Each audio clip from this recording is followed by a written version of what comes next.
And Burlington Northern Santa Fe Railroad is still on track to get a second rail line in La Crosse, part of which would run through the marsh. But the company still needs approval from the DNR, and today area residents had a chance to voice their concerns during a public hearing.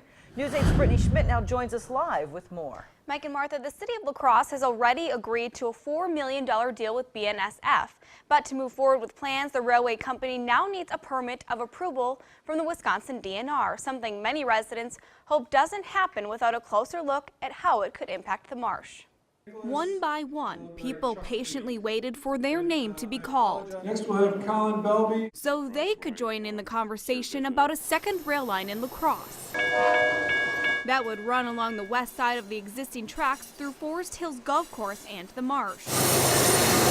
Many at the DNR's public hearing talked about the marsh as a valuable resource. I use the marsh, and many people use the marsh frequently for their classes and for teaching. Worried that a second rail line would take away from the marsh. I am concerned that my classroom is in jeopardy of being destroyed by the unsafe transportation of oil through the marsh. Others voiced concerns over the safety.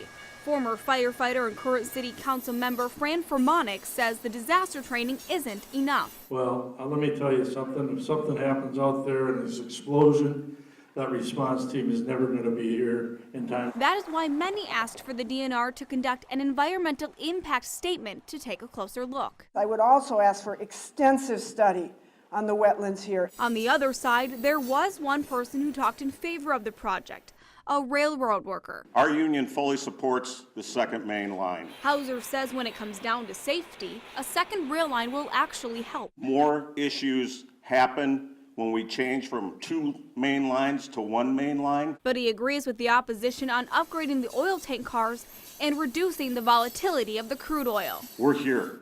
We're part of the community. For 3 straight hours, that microphone never touched the podium. It's good to see a large turnout. Now it's up to the DNR to decide what to do next. We take all the comments back. We look at the comments in comparison to the information that we've already gathered. We look for any gaps in that information.